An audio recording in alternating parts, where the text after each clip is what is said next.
ہر شخص کے حصے میں میرے نبی پاک نے عزت لکھی، ہر شخص کے حصے میں۔ رسول پاک نے وقار، رشتوں کو حضور نے اتنا مضبوط کر دیا، اتنا مضبوط کر دیا کہ رشتے رشتے نہیں درد بن گئے۔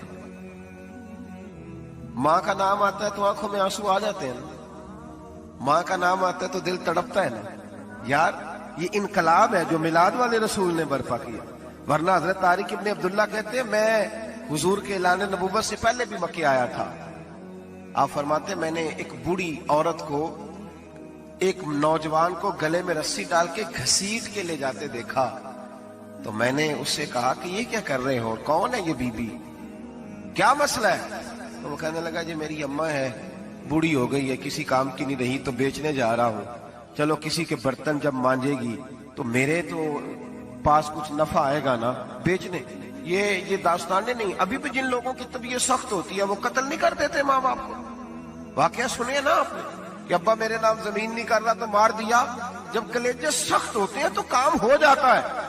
ایک طرف وہ منظر تھا اور ایک طرف یہ منظر ہے کہ حضرت حلیمہ سعدیہ رضی اللہ تعالی عنہ، ان کا نام نہیں ہے حضرت حلیمہ کا مسلم شریف میں، وہ امام زرقانی نے لکھا ہے، ورنہ مسلم میں یہ روایت اپنے اصل انداز میں موجود ہے۔ حضرت ابو ہریرہ رضی اللہ تعالیٰ عنہ فرماتے ہیں کہ جناب حلیمہ بوڑھی عورت، سادی عورت، اگر آپ کبھی معاشرتی لحاظ سے حضرت حلیمہ کا انداز دیکھیں گے نا، توجہ ہے میری بات پر، سمجھ آ رہی ہے آپ حضرات کو؟ جو ہمارا معاشرتی ماحول ہے نا، معاشرتی ماحول، تو حضرت حلیمہ سعدیہ رضی اللہ تعالیٰ عنہ کی حیثیت آج کے معاشرے میں اگر دیکھی جائے تو ایک آیا، بچوں کو پالنے والی آیا نہیں ہوتی، وہ آیا تھی۔ اسکول میں ایک آیا ہوتی ہے، جب بچہ چھوٹے ہمارے پرائیویٹ سکولز میں بچے جاتے ہیں تو عورت سنبھالتی ہے، دودھ ڈال دیتی ہے، کئی دفعہ فیڈر بھی پلا دیتی ہے، بچہ اگر پخانہ پیشاب کرتا ہے تو خدمت کرتی۔ یہ عورتیں اس زمانے میں چھوٹے بچے لے جاتی، پالا کرتی۔ تو بتانا دائی کی، آیا کی، میں مثال دے رہا ہوں، اور نرس کی کیا حیثیت ہے معاشرے میں۔ اور حضرت حلیمہ سعدیہ جب نبی پاک کو واپس لے کے آئی تھی تو چلو کچھ نہیں، لیکن نہ کچھ معاوضہ بھی انہیں حضرت عبد المطلب نے عطا کیا تھا، جناب آمنہ نے انہیں کچھ، ایک معنی یہ بھی ہو سکتا تھا کہ پیسے دے کے یہ کام کرایا، معنی ہو سکتا تھا۔ آج جو گھر میں اماں برتن دھوتی ہے اس کی کیا حیثیت ہوتی ہے؟ وہ تو بیچاری جن برتنوں کو دھو کے ہمیں دیتی ہے، بعد میں انہی برتنوں میں ہم انہیں کھانا کھانے کی اجازت نہیں دیتے۔ لیکن میرے رسول پاک نے رشتوں کو عزت دے دی، اس طرح کی عزت دی، اس طرح کی عزت دی کہ جناب حلیمہ مسجد نبی کا دروازہ گزری ہی تھی کہ حضرت ابو ہریرہ فرماتے ہیں نبی پاک ممبر پر اٹھ کے کھڑے ہو گئے، رسول پاک کھڑے ہوئے، نبی پاک۔ میں کبھی کبھی یہ روایت دیکھتا ہوں تو میرا دل کرتا ہے میں اپنے آپ سے پوچھوں، میرا دل کرتا ہے میں اپنے یاروں دوستوں خطباء سے، واعظین سے، پیروں سے، مشائخ سے پوچھوں کہ تو بھی بتا، جب تو شاگردوں کو پڑھا رہا ہوتا ہے اور تیرے ابا جی آتے ہیں تو کبھی اٹھ کے کھڑا ہوا ہے؟ اپنے جیسے لوگوں سے، اچھے علماء کی بات نہیں کرتا، کبھی سوال کرو۔ یہ بڑا مشکل کام ہوتا ہے، بڑا مشکل کہ عالم دین تقریر کر رہا، والد آ جائے، بندہ اٹھ کے کھڑا ہو۔ لیکن رسول پاک نے عزتیں دی، وقار دیا۔ جناب حلیمہ داخل ہوئی تو حضور ممبر پہ کھڑے ہوئے اور اتنی تیزی سے حضور آگے بڑھے، اپنی چادر کو اتارا اور پھر میرے رسول نے زمین پہ بچھایا، اور پھر حضرت حلیمہ سعدیہ بیٹھ گئی۔ اور جناب ابو ہریرہ فرماتے ہیں جتنی دیر نبی پاک ان کے سامنے بیٹھے رہے، اتحیات کی حالت میں بیٹھے رہے۔ حضور نے رشتوں کو وہ وقار دیا، وہ حسن دیا کہ رشتے درد بن گئے ہیں۔ اب ماں کا نام دل میں بعد میں آتا ہے، زبان میں بعد میں آتا ہے، آنسو پہلے آتے ہیں۔ اب ماں کا رشتہ ایک وقار ہے، ایک حسن۔ الحاوی للفتاوی میں امام جلال الدین سیوطی رحمت اللہ لکھا ہے، فتح مکہ کے بعد نا کمال ہو گیا، وَرَأَيْتَ النَّاسَ يَدْخُلُونَ فِي دِينِ اللَّهِ أَفْوَاجًا، فوجوں کی فوجیں دین میں آ گئی۔ ایک زمانہ تنہائیوں کا ہوتا ہے، ایک عروج کا ہوتا ہے۔ عروج کے زمانے میں بڑے تعلق، بڑے رش، بڑی باتیں۔ اب حال یہ تھا فتح مکہ کے بعد کہ پہلے تو ایک آدھ آدمی کلمہ پڑھتا تھا، فوجوں کی فوجیں آتی۔ ایک دن نہ نبی پاک نماز پڑھانے آئے مسجد میں۔ میرے نبی پاک صلی اللہ علیہ وسلم جب مسجد میں آئے تو مسجد کھچا کھچ بھری ہوئی، گلیاں بھی بھری، 10,000 کے قریب لوگ مدینے میں جمع ہیں حضور کے پیچھے نماز پڑھنے کے لیے۔ پڑھیے صلی اللہ علیہ وسلم۔ نبی پاک صلی اللہ علیہ وسلم تشریف لائے نا، جیسے ہی مسجد میں داخل ہوئے تو 10,000 کا مجمع اٹھ کے کھڑا ہو گیا. ہمارے لیے لوگ کھڑے ہوتے ہیں تو ہماری آنکھیں پرنم نہیں ہوتی، بلکہ ہم اپنا حق سمجھتے ہیں. ہم کہتے ہیں ان کا بنتا ہے کھڑے ہونا. حالانکہ بھائی دنیا سب کے لیے کھڑی نہیں ہوتی. جب کوئی کھڑا ہونا تو نظر جھک جانی چاہیے اور تیرے دل میں خیال آنا چاہیے کہ یا اللہ مجھ پہ رحم ہی رکھنا، اے اللہ میری پردہ پوشی کرنا، یا اللہ یہ تیری دی ہوئی عزت ہے، مہربانی کر خفیہ تدبیر سے محفوظ فرما. کہ ہمیں احساس نہیں ہوتا الا ماشاءاللہ.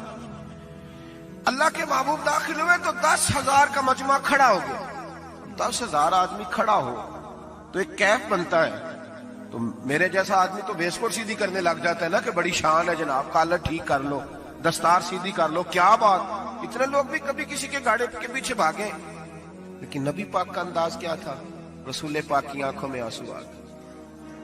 10,000 آدمی کھڑا ہوا، حضور رو پڑے اور اتنا روئے کہ جناب ابو ہریرہ رضی اللہ تعالی عنہ فرماتے ہیں کہ میں نے نبی پاک کے سینے سے آواز نکلتی دیکھی. جب آدمی زیادہ روتا ہے تو سینے سے آواز آتی. حضور روئے کہ سینے سے آواز آئی. آپ فرماتے ہیں پھر حضور نے آنسو پوچھے، پھر نماز مکمل ہوئی. جب لوگ چلے گئے تو حضرت ابوبکر صدیق اٹھ کے قریب گئے، کہا یا رسول اللہ صلی اللہ علیہ وسلم آج کوئی وجہ نہیں تھی رونے کی، آپ آئے ہیں اور رونا شروع کر دیا. تو میرے محبوب فرمانے لگے آج جب میں نے اپنی وہ شانیں دیکھی، وہ مقام دیکھا تو مجھے اپنی اماں کی یاد آ گئی. ماں کی یاد، رشتوں کو وہ عزت دی، وہ وقار دیا، وہ حسن دیا. کہاں نماز کے لیے لوگوں کا کھڑا ہونا اور کہاں اماں کی بات چھیڑ دینا. میرے حبیب فرمانے لگے مجھے اپنی اماں آمنہ کی بات یاد آئی. میری ماں نے تو وہ دور دیکھا تھا جب وجود میں کپڑے بھی پورے نہیں تھے، دل کرتا تھا آج اماں موجود ہوتی، میں نماز پڑھانے آتا، اللہ اکبر کہہ کے نیت باندھتا، سبحانک اللہ کے بعد سورہ فاتحہ پڑھتا اور سورہ فاتحہ مکمل پڑھ لیتا کہ میری اماں آمنہ کو کوئی کام یاد آتا. وہ پردہ سرکا کے کہتی بیٹا محمد میری بات تو سننا. تو محبوب فرماتے اللہ کی عزت کی قسم میں نماز چھوڑ دیتا، پہلے ماں کی بات سن کے آتا. میں چھوڑ دیتا نماز. وقار دے دیا، وقار، وہ حسن بخشا، وہ توانائی بخشی. میرے دوستو یاد رکھو، اسلام کے آنے سے قبل خواتین کی وہ عزت اور وہ وقار قائم نہیں تھا جو اسلام نے عورتوں کو دیا ہے.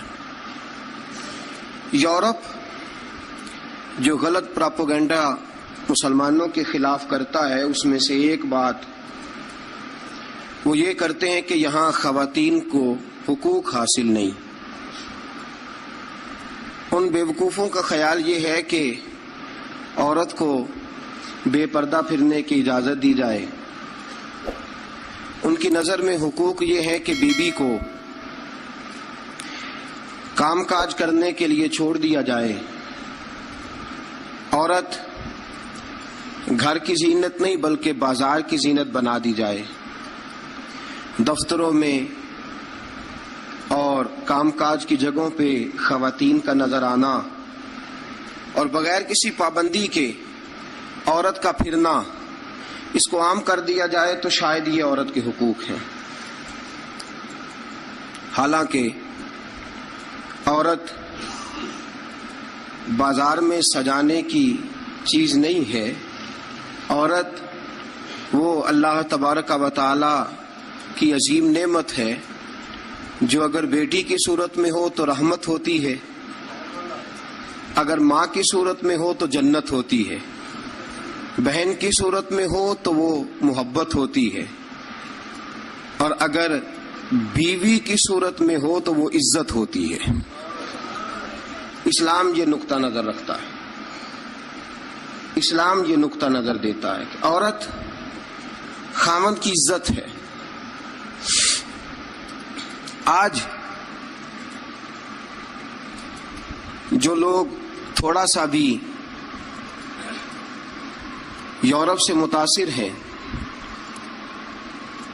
وہ کہتے ہیں کہ عورت کو کالج میں کام بھی کرنا چاہیے، پڑھانا بھی چاہیے، پڑھنا بھی چاہیے، یونیورسٹی میں اسے لیکچرار بھی ہونا چاہیے، عورت کو فیکٹری میں بھی نظر آنا چاہیے، دفتر میں بھی نظر آنا چاہیے، عورت بوتیک پہ بھی ہو،